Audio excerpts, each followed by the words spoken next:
Excellent. Well, hello, everybody, and welcome to the Talk to Danielle podcast. I am your host, Danielle C. Baker. And before we get started, be sure to like, follow, and subscribe to whichever channel you're listening or watching from.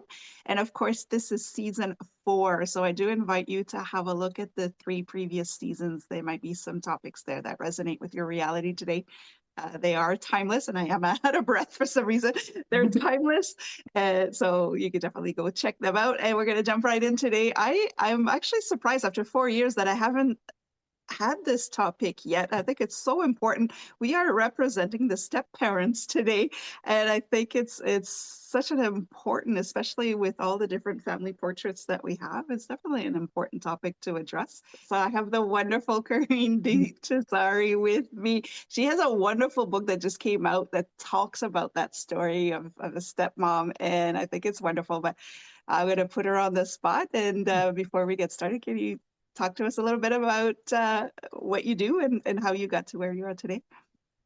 Hi, everyone. So yes, I'm a proud stepmother to 2 stepchildren, Enrico and Carmela. And my step-parent journey has been an interesting one. It's been up and down and all over. And I've loved every minute of it. And I've written about it in my children's book called I Love You Like Lemonade. And yeah, it's just all about a journey that a little girl takes with her stepmother.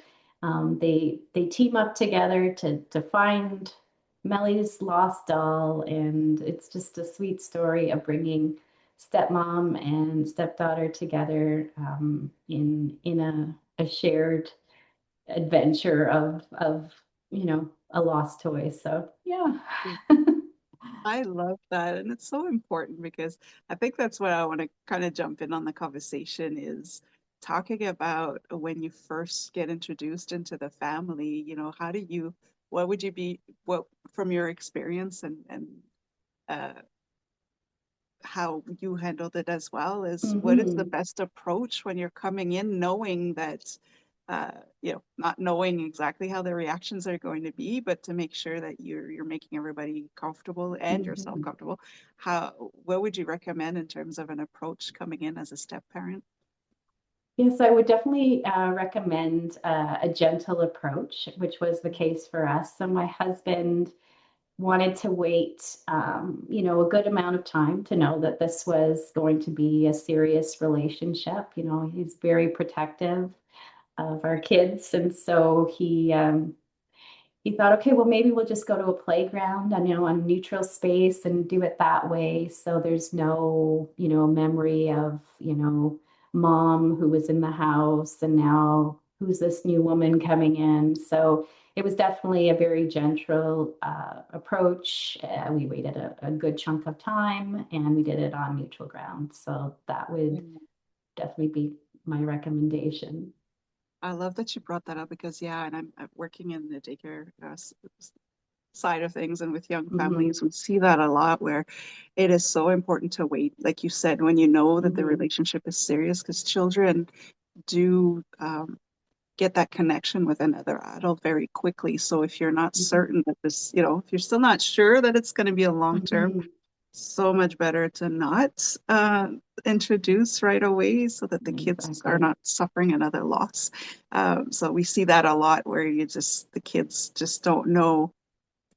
They don't Yeah. trust to connect with somebody if somebody comes and goes quickly, right? So I Right. like that approach that you're like, okay, now we know this is serious. Let's Hmm. get this on a neutral grounds and Right. not just kind of drop in the house and say Right. ta-da, so Unexpectedly. yeah. Oh, I love that.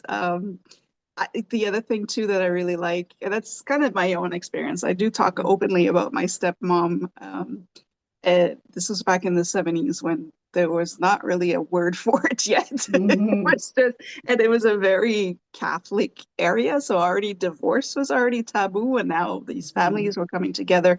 So nobody knew what to do with us. But I just remember uh, my stepmom coming up. My dad was there, of course, but she says, I'm not here to replace your mom. Like I'm just here, I I want to make that clear. This isn't a replacement. I'm just here. I used to call her auntie when I was younger.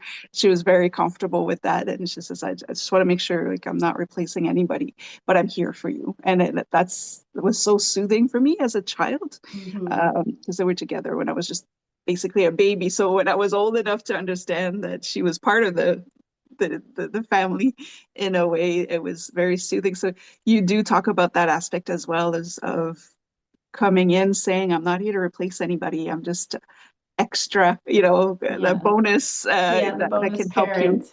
Yeah. And Yeah. so came into this journey as a supportive ally to my stepchildren. And my relationship with the both of them is very different. They are, two different children with two different needs and two different personalities. There is quite an age gap too between them. Okay. One is now 9 and the other is almost 14. So when I was first introduced to them, it was a 7-year-old and essentially a 2-year-old scenario, right? So very different in terms of development and what they where they were at in their child development, right? So yeah, it was really important that I honored what they wanted out of this relationship. So, for my stepson, we bonded over escape rooms. That's our thing. So we go Oh, out together, we do escape rooms. With my stepdaughter, it's all about shopping. So that's our thing. We go shopping quite frequently, and we also like to go see movies. And that's actually something I do with her. I also do it with my stepson too. So the three of us all go out together. So we take that time to bond, connect one on one, but also the three of us together. So it's a very beautiful thing.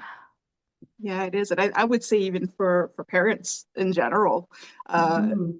just to take that time with you and have some fun and do things that you do enjoy Mhm. together, because we're so programmed and scheduled and that we forget to have those moments. So even if you're not a stepmom or a stepdad, I Mhm. highly recommend to do that with your children. Or I love that. I think I'm going to put you on the spot, and if you're like, Mhm. let me know if you're not comfortable. But what would you recommend for people, especially to you don't you're not in a relationship with the other parent, but you are Mhm. part, especially when it comes to children, like you said, your partner is, he's very attached to his children and he's very protective of them. But Mhm. how would you kind of, what advice would you have for anybody listening who are kind of not sure how to approach that communication with the other parent as well?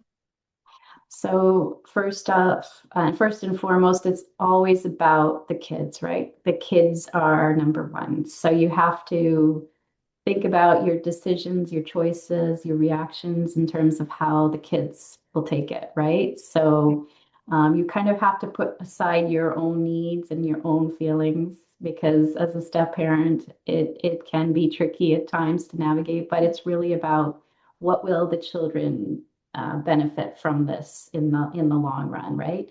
In terms of their development. So we do have a cordial relationship with between myself and their biological mother. And we do, all come together for holidays, birthday Yeah. celebrations.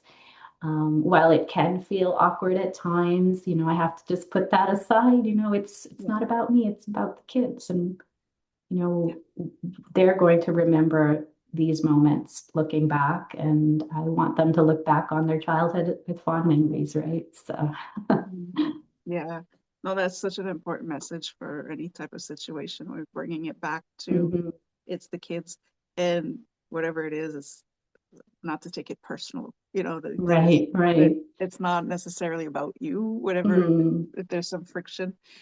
But yeah, just to stay in for the sake of the children, to be able to yeah, be there to support them. And right. especially if the relationship with the parents is not very friendly in the separation or Hmm. in the divorce, that Hmm. it makes it even tougher to take your place. But I think I want to jump right into that. Okay. You call it the outsider syndrome, um, Right.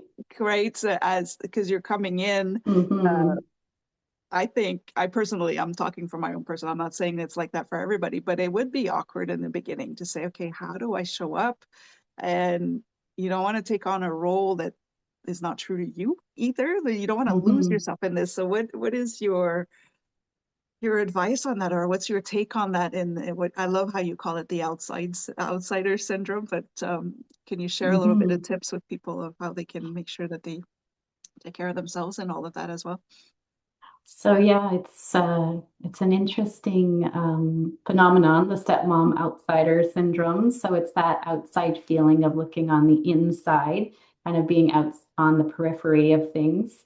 So, it can come up in the little things like, when the kids say, "Hey, Dad, remember that time you, Mom, and I went camping?" Or, something funny happened with our youngest, she did or said something, and then that's the moment that my spouse shares with his ex and the kids. So it's a little bit like feeling like, oh, I'm here on the outside. I didn't get to have that experience with them.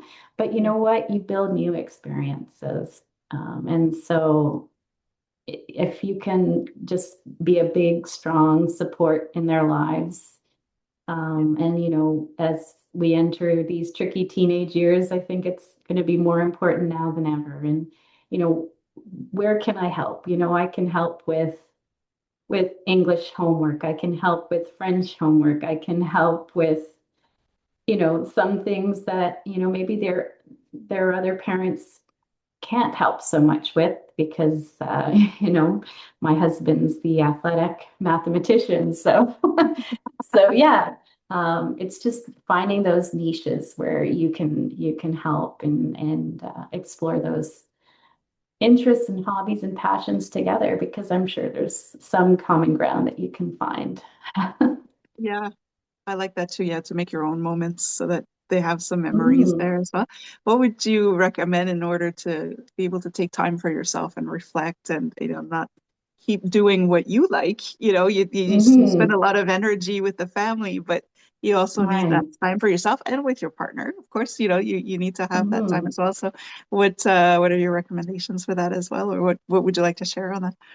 Yeah, so I would say, to be open and honest with your partner about your need for me time, right? And I think regardless of whether you're a step parent or a parent, you need that to carve out that time for yourself to be outside of that family dynamic. So I would suggest to build on those interests so you don't lose that sense of self and who you are. And I found that through my writing journey and writing Mm, my children's books. So, I've pursued workshops on the weekends to do that, and I do take the time to work on my craft. So that's yeah, me time, and I honor that, and I'm so thankful I have a partner who honors that with me too. So yeah, and perfect. the children see that. They see, oh wow, Karine has pursued something, a dream that came true in writing a book, and they see that, it wasn't always an uphill, like it was an uphill climb. There, it was, it could be, up and down, and there were some bumps in the road, you could say, and so yeah, it's not always a straight path to where you want to go, and that's just a lesson learned for them to see, you know, in terms of the courage you need and the resilience you need in pursuing your dreams. So Yeah, yeah. I was actually going to mention that role model. You're showing them through actions and also as a couple coming together with the support that Mhm. you got through the journey. And the kids see that, so then they can know what to look for uh, Mhm. in terms of a supportive relationship later on. So it's beautiful altogether. Let's talk about your book. I'm just so excited. I love it.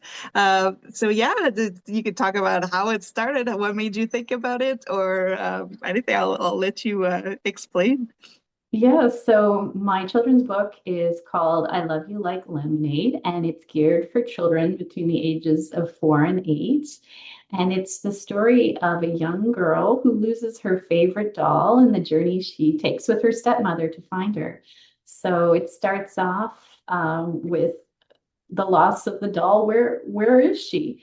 And together they they form this pact because dad is busy, has to take her brother to soccer practice, and so who steps up and saves the day? It's her stepmother. So they look inside the house, they tear it upside down, they can't find the doll, and then Melly remembers, oh, maybe we left her at the grocery store, and so together they journey to the grocery store, and nope, no luck there. And it's this a story of try again, try. You might fail the first time, try and fail again, and then succeed, in the end, when you pursue, and eventually you'll find your way. So, and they found her doll in the end. So yeah, it's I just a love sweet story of family coming together, and